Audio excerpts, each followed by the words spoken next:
अस्सलाम वालेकुम रहमतुल्लाहि व बरकातुहू। हमने पढ़ ली थी characteristics of the benign and benignant tumour. आगे जो एपिडेमियोलॉजी है ये नहीं करनी, कैंसर इंसिडेंस भी नहीं करना, इन्वायरमेंटल फैक्टर्स के जस्ट नेम करने हैं। डाइट हो गई, स्मोकिंग है, अल्कोहल कंजप्शन है और रिप्रोडक्टिव हिस्ट्री है और इन्फेक्शस एजेंट्स हैं। ठीक है, ये जो है ना कैंसर की तरफ लीड कर सकते हैं, ये इन्वायरमेंटल फैक्टर्स हैं। इसके बाद जो है ना ये टेबल इंपॉर्टेंट है MCQs के लिहाज से, तो इसमें जो है ना इसको आपने कैसे याद करना है। बेंजीन, कैडमियम और जो विनाइल क्लोराइड है, इनके अलावा सारे जो है ना लंग कार्सिनोमा करा रहे हैं। ठीक है, जो बेंजीन एक्यूट माइलॉइड ल्यूकेमिया जो है ना करा रहा है और कैडमियम जो है ना प्रोस्टेट कार्सिनोमा करा रहा है, विनाइल क्लोराइड जो है हेपेटिक एंजियोसार्कोमा करा रहा है। ठीक है, अब जो बेंजीन है और एक्यूट माइलॉइड ल्यूकेमिया, इसको AB से याद रखना है आपने। ठीक है, एक्यूट माइलॉइड ल्यूकेमिया और जो है ना B से बेंजीन। ठीक है, और कैडमियम और प्रोस्टेट कार्सिनोमा को CP से याद रखना है। और इसके बाद जो विनाइल क्लोराइड है इसका आपने याद रख लेना, हेपेटिक एंजियोकार्सिनोमा। ठीक है, एंजियोसार्कोमा। ठीक है, अब इसके बाद जो बाकी बचते हैं उनमें जो है ना कहाँ जो बेरिलियम है, क्रोमियम है और रेडॉन है, ये तीनों जो है ना सिर्फ लंग कैंसर करा रहे हैं। ठीक है, और जो निकिल है वो लंग कैंसर भी करा रहा है और ओरोफेरेंजियल कैंसर भी करा रहा है। आर्सेनिक जो है ना लंग प्लस स्किन कैंसर करा रहा है। एस्बेस्टोस जो है ना lung cancer, gastric cancer, colon cancer, mesothelia, ये सारे कैंसर करा रहा है। ठीक है, इसके बाद जो है ना ये वाला टेबल इंपॉर्टेंट है। अब इसमें जो है ना बाकी सारे तो नाम से ही जाहिर है कि pathology condition with associated neoplasm, सिर्फ ना ये 3 याद करने वाले हैं, 4 बल्कि। एस्बेस्टोसिस या सिलिकोसिस जो है ना मेसोथेलियोमा या लंग कैंसर के साथ जो है ना एसोसिएटेड होता है। ठीक है, ये एस्बेस्टोसिस की वजह से, मतलब ये जो डिजीज़ है ना एस्बेस्टोसिस, इसमें के साथ जो न्यूप्लाज्म एसोसिएटेड है वो लंग कैंसर और जो है ना मेसोथेलियोमा है। और लीचन स्क्लेरोसिस में वोल्वुलर स्क्वेमस कार्सिनोमा के साथ एसोसिएटेड है। और ओपिस्थोर्चिस कोलेंजाइटिस जो है ना कोलेंजियो कार्सिनोमा और जो है ना कोलोन कार्सिनोमा के साथ एसोसिएटेड है, जो कि लीवर फ्लूक्स वगैरह की वजह से होते हैं। तो ये एटियोलॉजी के एजेंट जो है ना आप लोगों ने याद करना है तो कर लें।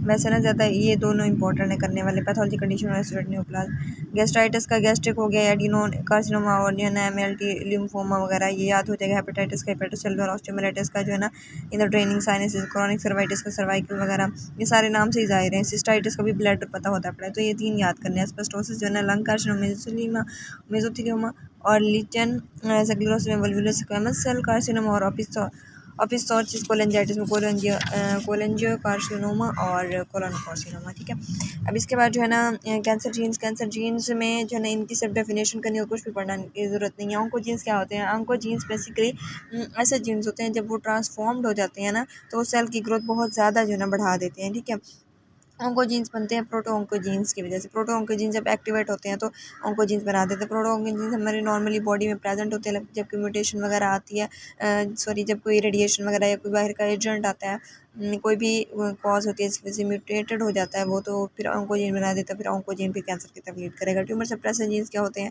ट्यूमर सप्रेसर जीन वो जीन्स होते हैं जो कि अनकंट्रोल ग्रोथ को प्रिवेंट कर रहे होते हैं। ठीक है, ट्यूमर की फॉर्मेशन को सप्रेस कर रहे होते हैं, लेकिन जब वो म्यूटेट हो जाते हैं या फिर ना उनकी फिनोटाइप चेंज हो जाती है, तब वो जो है ना वो जो ग्रोथ होती है उसको सप्रेस नहीं कर सकते, और जो ग्रोथ बहुत ज़्यादा जब होती है तब जो है ना कैंसर हो जाता है।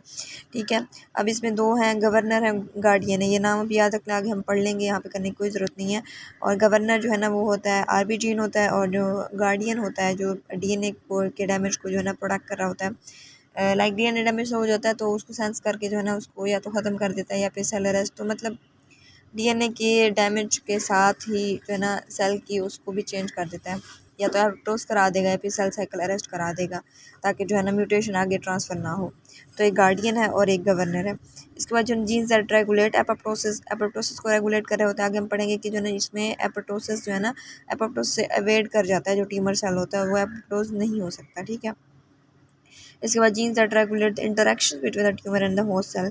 ठीक है, ट्यूमर और होस्ट सेल के दरमियान, मतलब ये नॉर्मली जो हमारे ECM में सेल्स पड़े होते हैं और जो हमारा सेल होता है और एक्स्ट्रासेलुलर मैट्रिक्स होता है, सॉरी। ठीक है, एक्स्ट्रासेलुलर मैट्रिक्स और सेल के दरमियान आपस में ना एक कम्युनिकेशन हो रही होती है, भाई हाँ तुम पढ़े हो, हाँ मैं पढ़ा हूँ, मतलब उनके एक दूसरे से ना कॉन्टैक्ट रखा हुआ होता है कि मतलब हम सही जगह पे हैं। ठीक है, इस वजह से अगर हम जो है ना कोई सेल उठा के ही लाइक हमारी बॉडी का कोई सेल कोई जैसे लीवर का कोई पार्ट हम रिजेक्ट करके अगर हार्ट में लगा दें तो वहाँ पे ग्रोथ नहीं करेगा, क्योंकि वहाँ पे उसको सराउंडिंग सेल्स नहीं मिलेंगे, उसको जो हिपैटोसाइट्स नहीं मिलेंगे, तो वो कहेगा कि पता नहीं मैं कौन सी जगह पे आ गया हूँ, वो जो है ना ख़त्म हो जाएगा या फिर जो कुछ भी होगा उसके साथ, लेकिन वो ग्रो नहीं करेगा। ठीक है। खैर ये क्रॉस टॉक होती है, मतलब वैसे बता दिया मैंने, लेकिन करने की तो ज़रूरत नहीं है, सिर्फ ना ये नेम ही कर लें तो काफ़ी, सिर्फ इन दोनों की डेफिनेशंस करनी है बस। इसके बाद है जी जेनेटिक लियंस इन द कैंसर। तो इसमें ड्राइवर और पैसेंजर म्यूटेशन की जो है डेफिनेशन याद करनी है और कुछ भी नहीं करना। तो ड्राइवर म्यूटेशंस क्या होती हैं? ड्राइवर म्यूटेशंस ये म्यूटेशंस होती हैं जो कि एक्वायर्ड होती हैं और समटाइम जेनेटिक भी हो सकती हैं, लेकिन इनका काम ये होता है कि जो है कैंसर की इनिशिएशन भी कराएंगी, प्रोग्रेशन भी कराएंगी, मतलब कैंसर को ड्राइव कर रही हैं। ठीक है। जबकि जो पैसेंजर म्यूटेशंस है ना, जो पैसेंजर म्यूटेशंस हैं वो जो है ना ड्राइवर नहीं है, वो पैसेंजर है, मुसाफिर है, मतलब आके घूम फिर के जो है चली जाती है, उनका सेल बिहेवियर पे कोई खास इफेक्ट नहीं होता। ठीक है। लाइक कैंसर इनिशिएशन या प्रोग्रेशन में इनको कोई इफेक्ट नहीं होता, और ये रैंडमली आके जो है ना डीएनए में, जीनोम में जो है ना आके कहीं ना कहीं म्यूटेशंस हो जाती हैं, पैसेंजर म्यूटेशन। जबकि जो ड्राइवर म्यूटेशंस है वो एक स्पेसिफिक जो है ना उसके कैंसर जीन्स के अंदर होती हैं। ठीक है। अब जो पैसेंजर म्यूटेशन उनकी इंपॉर्टेंस क्या है? इंपॉर्टेंस ये है इनकी कि जो ना जब जो है ना कोई थेरेपी बंदा स्टार्ट करता है ना, कीमोथेरेपी लाइक स्टार्ट की बंदे ने, तो क्या होता है कि जो ना ये पहले तो पेशेंट होता है, लेकिन उस थेरेपी की वजह से जो है ये एक्टिव रहती है, म्यूटेंट फॉर्म इनकी जो है डेवलप हो जाती है। फिर क्या होता है कि जो है ना जब ट्रीट हो जाता है पेशेंट, तब जो है ना ये क्या कहते हैं, दोबारा जो है ना ट्यूमर को स्टार्ट करते हैं, रिकरेंस करा देते हैं, रिकरेंस ऑफ द डिजीज। और दूसरा ये कि जो है ड्रग रेजिस्टेंस में भी इनका इंपॉर्टेंट रोल है। इसके बाद पॉइंट म्यूटेशन जो है ना हम पहले पढ़ चुके हैं वैसे, कि क्या होती है कि जो है ना एक डीएनए में एक बेस अल्टर हो जाता है। ठीक है। तो इसमें भी ऐसा ही है कि पॉइंट म्यूटेशन एक कॉज है जिसमें जो है ना नॉर्मल सेल को ट्यूमर सेल में कन्वर्ट करना है। तो एक प्रोटो ऑन्कोजीन में क्या होगी कि पॉइंट म्यूटेशन होगी, कोई एक जो है ना बेस जो है ना इधर उधर हो जाएगा, डिलीट हो जाएगा, इंसर्ट हो जाएगा, इस तरह का होगा। ठीक है। तो फिर क्या होगा कि उसका लॉस हो जाएगा, तो प्रोटो ऑन्कोजीन में कन्वर्ट हो जाएंगे, और फिर उनमें जो है ना या तो उनमें गेन ऑफ फंक्शन आ जाएगा। ठीक है। गेन ऑफ फंक्शन और लॉस ऑफ फंक्शन म्यूटेशन ये होती हैं कि ऐसी म्यूटेशन जिसकी वजह से उस जीन का जो प्रोडक्ट है वो ज़्यादा बनना स्टार्ट हो जाए, तो वो गेन ऑफ फंक्शन म्यूटेशन होती है। अगर जो है ना उसका प्रोडक्ट कम हो जाए तो इसको हम कहते हैं लॉस ऑफ फंक्शन म्यूटेशन। ठीक है। तो ये भी इतना कोई करने वाला नहीं है, जो ये है ना इसमें बस ये रेड रेड लाइंस वाले करने हैं बस, और कुछ भी नहीं करना। तो मैं बता सारा इस वजह से देती हूँ ताकि आप लोगों को ना समझ आ जाए। ठीक है।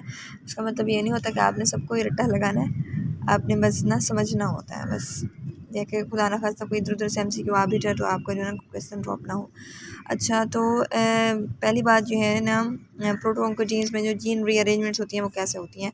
पहले जीन रीअरेंजमेंट्स ऐसे होती हैं कि जो है ना जो प्रोटो ऑन्कोजीन्स हैं या तो उनकी ओवर एक्सप्रेशन हो जाती है। वो ओवर एक्सप्रेशन ये होती है कि नॉर्मल क्रोमोसोम के ऊपर लाइक ये क्रोमोसोम है ना, इसमें किसी लोकेशन पे पड़े हुए थे। ठीक है।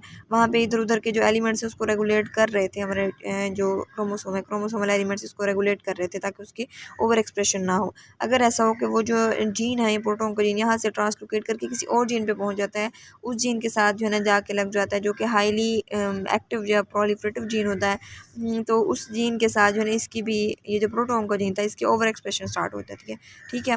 वो जो रीजन है उसको हम कहते हैं प्रोमोटर या इनहेंसर रीजन, जो इसको प्रोलिफरेशन को इंक्रीज़ कर देगा। ठीक है। क्योंकि वो एक एक्टिव जो है ना जीन होगा, प्रोलिफरेटिव जीन होगा, तो इसके ओवर एक्सप्रेशन की वजह से जो है ना ये हमें ट्यूमर हो जाएगा। अब ये हमें मिलता है बर्किट लिम्फोमा में, या फिर जो है ना बर्किट लिम्फोमा में मिलता है। उसमें जो है ना ट्रांसलोकेशन होती है between the chromosome 8 and the 14। ठीक है। 8 और 14 के दरमियान जो है ट्रांसलोकेशन होती है। जो 8 पे होता है ना वो माइक जीन होता है, MYC ओंकोजीन होता है। ठीक है। ये होता है ये जाके जो है ना IG जीन के ऊपर जो है ट्रांसलोकेट होता है फ्रॉम 8 टू क्रोमोसोम नंबर 14 के ऊपर IG जीन होता है, उसके साथ जो है ना जाके जो है ना ये मतलब 88 से ट्रांसलोकेट होकर IG जीन के साथ जो है ना जाके बैठ जाता है। तो IG जीन तो हमें पता है कि बी सेल्स के में जो IG जीन होते हैं वो तो हर वक्त ही मतलब तैयार ठहर होते हैं कि कोई एंटीजन आए और मैंने एंटीबॉडीज़ प्रोड्यूस करूँ। ठीक है। तो वो हाईली प्रोलिफरेटिव जीन्स होते हैं। इसकी वजह से क्या होगा कि जो है ना माइक उनको जीन्स जब वो होगा ना, जब यहाँ पे जाके लगेगा ट्रांसलोकेट होके, तो उसकी जो है ओवर एक्सप्रेशन होगी, और जो है ना ग्रोथ जीन्स जो है ना ज़्यादा बनना स्टार्ट हो जाएंगे।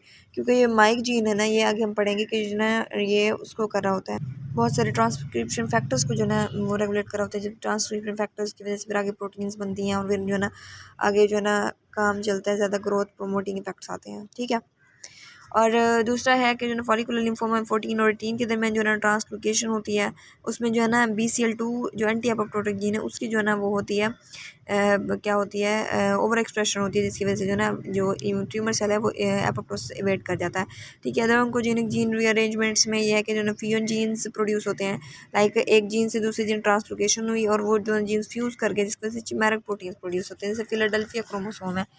ये बस नाम याद रख लेना कि फिलाडेल्फिया क्रोमोसोम में क्या है, चिमेरिक प्रोटीन प्रोड्यूस हो रही हैं फियन प्रोटीन्स। ठीक है, फियन जीन्स की वजह से। तो ये होता है 9 और 22 के दरमियान। देखें 9 और 22 क्रोमोसोम के दरमियान होता है। ऐसा होता है कि जो है ना ABL का कुछ पोर्शन जो है ना ABL ऑन्कोजीन का कुछ portion B cell cluster locus के ऊपर जाके लग जाता है। ठीक है, जब इसके ऊपर लग जाता है ना तो ये दोनों आपस में कर देते हैं फ्यूज़। देखिए B सेल लोकस और जो है ना B सेल लोकस था, वहाँ पे आके ABL ऑन्कोजीन आगे ट्रांसलोकेट होकर लगा, ये दोनों फ्यूज़ कर गए। जब हाइब्रिड जीन इसका बनता है तो प्रोडक्ट भी हाइब्रिड बनता है। इन दोनों ने टायरोसिन काइनेज को एक्टिवेट कराना है, ज़्यादा जो है ना वो टायरोसिन काइनेज को जो है ना एक्टिवेट करा देंगे और ग्रोथ प्रमोटिंग सिग्नल ज़्यादा बन जाएंगे, लाइक सिग्नलिंग पाथ इनिशिएट होगा और बहुत ज़्यादा जो है ना ग्रोथ होगी। ठीक है, इसके बाद जो है ना लिम्फॉइड ट्यूमर्स हैं जो कि most commonly recurrent gene arrangements में जो है ना हमें मिलते हैं। उसमें एग्जांपल बताई हुई मेसेनकाइमल ट्यूमर्स की, माइलॉइड न्यूप्लाज्मा या सार्कोमा वगैरह है। ठीक है, इनमें भी जो है ना फियन जीन्स वगैरह प्रोड्यूस होते हैं और जो है ना या तो हाइपर एक्टिव काइनेजेस प्रोड्यूस हो जाएंगे जैसे अभी हमने पढ़ा, और जो है ना oncogenic novel oncogenic transcription factors जो है ना प्रोड्यूस होते हैं, जिसकी वजह से ट्रांसक्रिप्शन बहुत ज़्यादा होती है, फिर प्रोटीन्स वगैरह ज़्यादा और ग्रोथ ज़्यादा वगैरह वगैरह। ठीक है, और इसकी एग्जांपल एक बताई हुई है EWS और FLI, ये एक यूइंग सार्कोमा में होता है ये ट्रांसलोकेशन। ठीक है, बस ये आपने डायग्राम से ही देख लेना, MCQs के लिए यहाँ से इंपॉर्टेंट है, सर्च करने की जरूरत नहीं, सिर्फ समझने के लिए ना मैंने आपको बता दिया ताकि आप लोगों को समझ आ जाए। डिलीशंस क्या होते हैं? डिलीशन जो है ना एबनॉर्मेलिटी होती है इन द ट्यूमर सेल। कैसे कि जो है ना इसमें एक जो है ना स्पेसिफिक रीजन है क्रोमोसोम का वो डिलीट हो जाएगा, और जो है ना जब वो डिलीट होगा ना तो हमें जो इफ़ेक्ट्स देखने को मिलते हैं वो ट्यूमर सप्रेसर में हमें जो इम्पोर्टेंट है ना वो ट्यूमर सप्रेसर जीन्स में डिलीशन इम्पोर्टेंट है, क्योंकि जो ट्यूमर सप्रेसर है उसने तो ट्यूमर को ग्रोथ को अनकंट्रोल ग्रोथ को सप्रेस करना होता है ना। अगर इस जीन की डिलीशन हो जाए तब जो है ना वो सप्रेस नहीं कर सकेगा और जो है ना सेल बहुत ज़्यादा प्रोलिफरेट करेगा। तो ये जो डिलीशन है इसके लिए दोनों जो अलील्स होते हैं ना उनकी म्यूटेशन हमें चाहिए होती है, पैटर्नल की मैटरनल की भी, क्योंकि अगर सिर्फ एक जीन भी रह जाए तो वो तो normal product tumour suppressor gene produce करेगा और वो जो है ना उसको इनहिबिट कर देगा ना ग्रोथ को, इसलिए हमें दोनों वाली इसकी म्यूटेशन चाहिए होती है। और इसके बाद है जी gene amplification. Gene amplification proto oncogenes की होती है। ठीक है, क्योंकि प्रोटो ऑन्कोजीन्स ऑन्कोजीन में कन्वर्ट होकर जो है ना ज़्यादा इफेक्ट जो है ना उस ट्यूमर सेल में सर्वाइवल के लिए ज़्यादा सिग्नल जो है ना प्रोड्यूस करने हैं। तो प्रोटो ऑन्कोजीन्स जो है ना जीन एम्पलीफिकेशन के जरिए जो है ना वो ऑन्कोजीन में कन्वर्ट होते हैं और उनके ओवर एक्सप्रेशन वगैरह होती है, जो उनसे प्रोटीन बनती है वो जो है ना बहुत ज़्यादा बनती है। ठीक है, अब उसमें दो हैं, उसमें डबल मिनट्स और होमोजीनियसली स्ट्रेनिंग रीजन्स हैं। ठीक है, एक्स्ट्रा क्रोमोसोमल स्ट्रक्चर्स या डबल मिनट्स ये होती हैं कि एक जो है ना जैसे जीन की वो हो रही है, जीन की जैसे कॉपी बन रही है। ठीक है, एक जीन के जैसे एक ये अलील है, अलील है, अलील अलील ऐसे ऐसे ना हमारे DNA के ऊपर है। तो उसको पता है हमारे उसको कि नहीं इसके इस जीन की एक कॉपी बनानी है, इस जीन की एक ऐसा होता है किसी एक जीन की ना बहुत ज़्यादा कॉपीज़ बन जाती है, जिसको हम कहते हैं एक्स्ट्रा क्रोमोसोमल डबल मिनट्स।